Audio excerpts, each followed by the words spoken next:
जो SC department है Congress party का, उस द्वारा एससी डिपार्टमेंट द्वारा आयोजित ये कार्यक्रम। तो सबसे पहले सर्वप्रथम मैं सभी आयोजकों को अपनी ओर से बहुत बहुत बधाई देता हूं कि आज के इस सफल कार्यक्रम को दूसरी बार आज पूरे प्रदेश के एससी सेल से, एससी डिपार्टमेंट में जुड़े हुए लोग जो सक्रिय हैं, उन लोगों को यहाँ पे बुलाया गया है और आप सब पहुंचे हैं। मैं आपका धन्यवाद करता हूं कि कितने महत्वपूर्ण कार्यक्रम में आप लोग पहुंचे हैं। आप लोग वो लोग हो जिनके कंधे पर पूरे प्रदेश में जो एससी समाज की आउटरीच की जिम्मेदारी, जो हमारे प्रभारी जी का एक आउटरीच के प्रति उनका फोकस है, उस जिम्मेदारी को निभाने के लिए अगर सिपह सलार कोई होगा एससी समाज में प्रदेश में, आप लोग जो आज यहाँ इस सभागार में उपस्थित हैं, तो मैं आप सबका धन्यवाद करता हूँ, आभार व्यक्त करता हूँ और आप सबको ऐसे समय में यहाँ पे एकत्रित हुए हैं कि दिवाली की भी एडवांस में बहुत बहुत शुभकामनाएं देता हूँ, क्योंकि दिवाली भी जो है आज ये दिवाली मिलन ही मानो। आज के कार्यक्रम में बहुत सी बातें की गई। आज भाजपा की सरकार, और भाजपा की सरकार में हर वर्ग दुखी है, लेकिन एससी समाज पे विशेष तौर पे बड़ा प्रहार इस सरकार में किया गया, क्योंकि इनकी विचारधारा ही ऐसी है कि जो वंचित वर्ग है समाज का, उसके विपरीत इनकी विचारधारा है। हमारे भाई शीशपाल जी ने एक बात कही, मैं भी हर बार वो बात कहता हूं, बिल्कुल सही बात। कांग्रेस पार्टी का और एससी समाज का चोली दामन का रिश्ता और नाता है। कांग्रेस पार्टी का और एससी समाज का चोली दामन का रिश्ता और नाता है। जब जब एससी समाज ने कांग्रेस पार्टी को आशीर्वाद दिया है, कांग्रेस पार्टी की सरकार इस देश में, हमारे प्रदेश में बनी, और जब जब किसी कारणवश एससी समाज कांग्रेस पार्टी से विमुख हुआ है, तो कांग्रेस को पराजय का सामना करना पड़ा है और किसी अन्य दल की को सत्ता मिली है। और अगर जब जब ये भी सत्य है और ये भी सत्य है, जब जब कांग्रेस पार्टी को पराजय का सामना करना पड़ा है, सत्ता से बाहर हुई है और किसी और अन्य दल की सरकार बनी, तब तब एससी समाज पे अत्याचार और एससी समाज के अधिकारों पे प्रहार हमारे देश में और हमारे प्रदेश में हुआ है। ये कांग्रेस पार्टी का एससी समाज का ये नाता रिश्ता रहा है। इसका उदाहरण हरियाणा में देखा जा सकता है। जितनी गरीब कल्याण की और एससी समाज की हक की योजनाएं चलाई जा रही थी कांग्रेस पार्टी की सरकार द्वारा, आते ही सरकार ने उन योजनाओं को धराशायी करने का काम किया। मुझसे पहले सबने उस पर चर्चा करी, चाहे वो अभी प्रदीप जी कह रहे थे 100-100 गज के प्लॉट वाली योजना थी। जब अपनी सरकार थी तो 3,92,000 परिवारों को 100-100 गज के प्लॉट आवंटित किए गए थे। हरियाणा प्रदेश में देश में एक उदाहरण बना। इंदिरा जी के बाद अगर किसी प्रदेश में 100 गज के प्लॉट आवंटित करने की कोई योजना आई तो हरियाणा के अंदर आई। जैसे ही खट्टर सरकार बनी उसी दिन वो योजना बंद हो गई।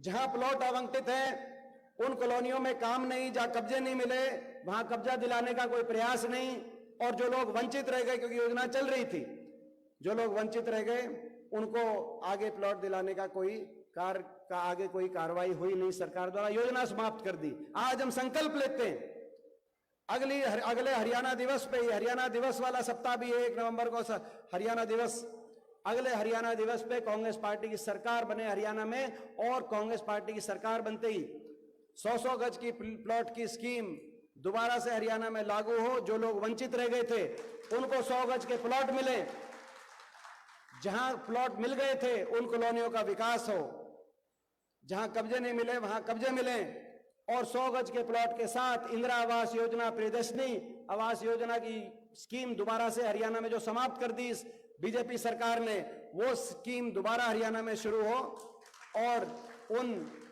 प्लॉट्स पर सरकारी सहायता से 2 कमरे का मकान की आर्थिक मदद प्रदेश सरकार के माध्यम से दी जाए। ये हम संकल्प करते हैं।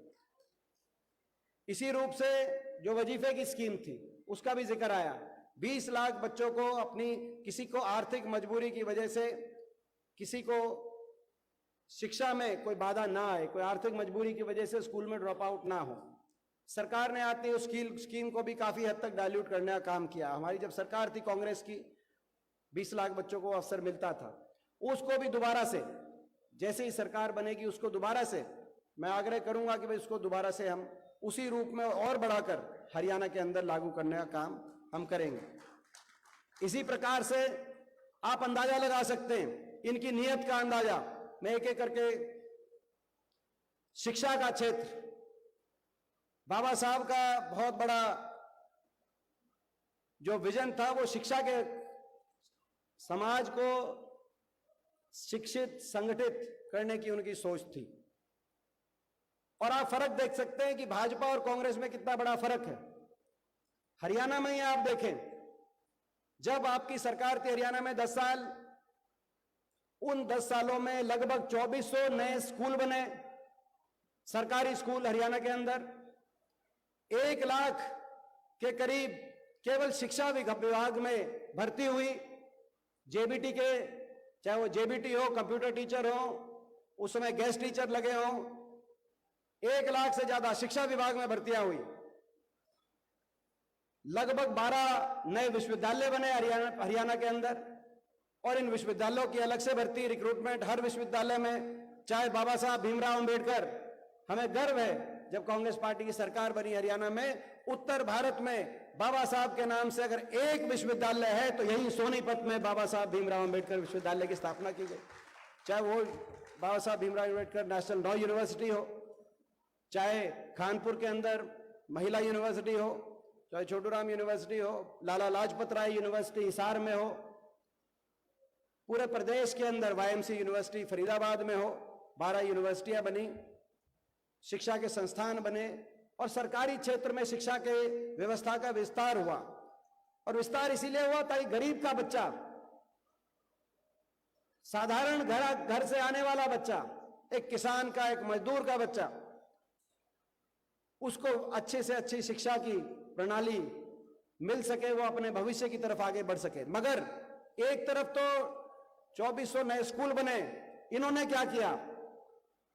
9.5 साल में शिक्षकों की भर्ती नहीं, आज तक जेबीटी की भर्ती नहीं, आपके सामने ना शिक्षकों की भर्ती करी, और एक एक करके सरकारी स्कूलों को समाप्त करने का काम किया। 5000 से ज्यादा सरकारी स्कूल या तो बंद करा दिए गए, ताले लगा दिए गए, या मर्ज कर दिए गए। छोटे छोटे बच्चों को स्कूलों के आगे बैठना पड़ा। अभी बावरिया जी ने भी उस बात की चर्चा करी। हरियाणा के अंदर 400 स्कूलों के आगे छोटे छोटे बच्चों को बैठना पड़ा धरनों पे कि हमारे स्कूलों को ताला मत लगाओ, या हमारे स्कूलों को जो अपग्रेड डाउनग्रेड मत करो, या हमारे स्कूलों में शिक्षकों की कमी पूरी करो। ये पिछले सेशन की बात है। अगले सेशन में और भी बुरा हाल होने जा रहा है, क्योंकि उसके बाद से भी कोई शिक्षक, धीरे धीरे सरकारी शिक्षा की प्रणाली को, एक नई यूनिवर्सिटी की स्थापना नहीं, एक नया मेडिकल कॉलेज बनाया नहीं। कागजों में कह रहे हैं, बोल रहे हैं कि हर जिले में मेडिकल कॉलेज बनाए, 9.5 साल में हमने देखा नहीं कोई, ना यूनिवर्सिटी ना मेडिकल कॉलेज, और कॉलेज और जो स्कूल को बंद करने में लगे हुए हैं। और उसमें अगर चोट किसी पे है, जो भर्ती बंद कर दी शिक्षा विभाग में, वो चोट किसी पर है और ये जो स्कूल बंद कर दिए, तो ऐसी समाज पर, वंचित वर्ग पे, किसान पर, मजदूर पे, ग्रामीण आंचल में रहने वाले उन बच्चों पर, जो बच्चे मैं समझता हूं कि इससे सबसे ज्यादा प्रभावित हैं। आप अपनी इनकी नीति में आप इनका अंदाजा लगा सकते हैं। एक और उदाहरण, ऐसी कमीशन बना था कांग्रेस पार्टी की सरकार में, इस सरकार ने आते ही ऐसी कमीशन भंग कर दिया। आपके सामने अभी उदयभान जी प्रदेश अध्यक्ष जी उसके बार बार बात उठाते हैं, उसके बात को आपके सामने रखेंगे। एक और उदाहरण, सरकारी रोजगार देश में या तो समाप्त है, तो देश स्तर पे भी कहूंगा, देश में या तो समाप्त किए जा रहे हैं या उनको कच्चों में परिवर्तित किया जा रहा है।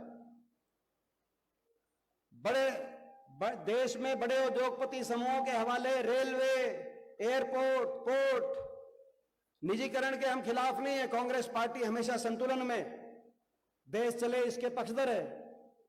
देश की अर्थव्यवस्था को निजी क्षेत्र के लिए ओपन करने वाली कांग्रेस पार्टी 1991 में रिफॉर्म हुए, लेकिन इस प्रकार से जितनी पीएसयूज और सरकारी क्षेत्र के अंदर सारी सर्विसेज को प्राइवेटाइज और बड़े उद्योगपति घरानों के हवाले किए कर सरकारी क्षेत्र की नौकरियों को समाप्त किया जा रहा है, उसमें अगर किसी का हक मारा जा रहा है तो एससी समाज की बात हो, ओबीसी समाज की बात हो, आपका रोजगार में हक मारा। हरियाणा के अंदर कौशल निगम, ये क्या है कौशल निगम?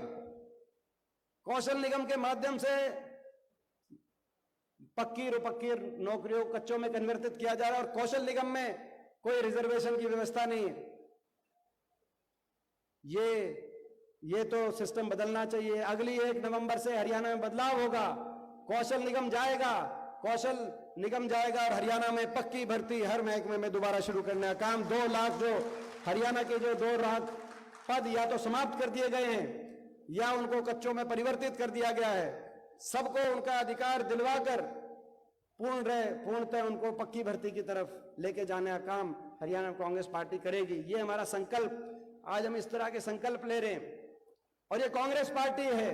अभी कहा, प्रदीप जी कह रहे थे, जगजीवन राम जी का उदाहरण दिया, ये कांग्रेस पार्टी है जिन्होंने फैसला किया कि देश के संविधान को रचने की कलम और किसी के पास जाएगी तो बाबा साहब अंबेडकर जी के हाथों में वो कलम जाएगी, क्योंकि सबसे काबिल पूरे देश में, अगर उस समय कोई सबसे काबिल व्यक्ति के रूप में किसी ने अपनी पहचान बनाई तो बाबा साहब ने पहचान बनाई। कांग्रेस की सरकार थी और बाबा साहब के मैं सोच को प्रणाम करता हूं कि उन्होंने कहा कि पहले कानून मंत्री के रूप में उस समय नेहरू जी के साथ वो आए कि देश में मिलजुल के हम चलेंगे।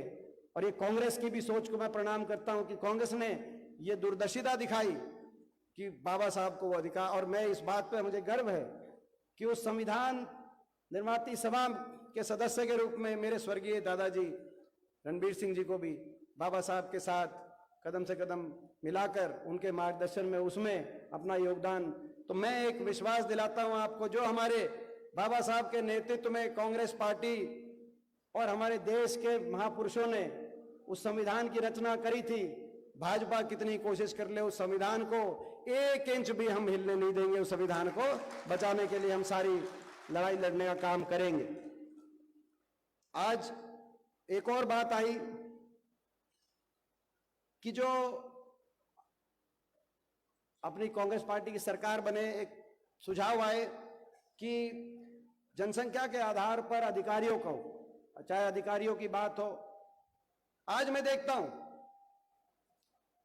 ये सही बात है, आज मैं देखता हूं कि चाहे देश की कैबिनेट की बात हो, देश की कैबिनेट में एक भी महत्वपूर्ण कोई पद किसी एससी समाज के, ओबीसी समाज के, कोर्ट्स के अंदर मैं देखता हूं सुप्रीम कोर्ट की क्या परिस्थिति है, हाई कोर्ट की क्या परिस्थिति है, जजों में आज कितने जज एससी समाज से, ओबीसी समाज से, यहां तक कि जितने सेक्रेटरी लगे हुए हैं, अभी राहुल जी ने ओबीसी समाज को लेकर आंकड़े दिए थे, मगर एससी समाज के जितने प्रतिनिधित्व होना चाहिए है जी, तो 89 में केवल 3 बता रहे हैं। तो कहने का मतलब यह है कि आज ये व्यवस्था दूसरी रूप में ले गए, ये दूसरी दिशा में देश को लेके जाने का इन्होंने प्रयास किया। ये अच्छा सुझाव है और ये हमारे मैनिफेस्टो में होना चाहिए। और अब मैं मैनिफेस्टो की बात कहना चाहता हूं कि बहुत अच्छा सुझाव है। हमारे मैनिफेस्टो में कई चीजें, कई सुझाव आए। एक सुझाव ये बार बार आता है कि एससी कमीशन दोबारा बने।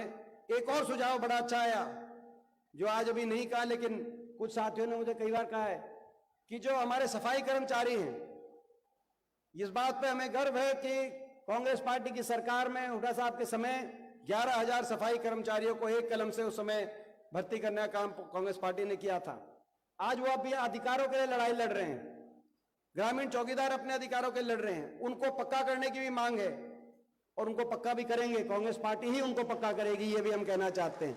वो पक्के भी, और मगर उनके अधिकार, तो एक और मांग आती है, ये भी मैं, जो हमारी मैनिफेस्टो की कमेटी बनेगी उनसे हम लोग आग्रह करेंगे कि जैसे ऐसी कमीशन बने, एक सफाई कर्मचारी कमीशन भी हरियाणा के अंदर बनना चाहिए उनके अधिकारों के लिए। ये भी एक मैं समझता हूं सही।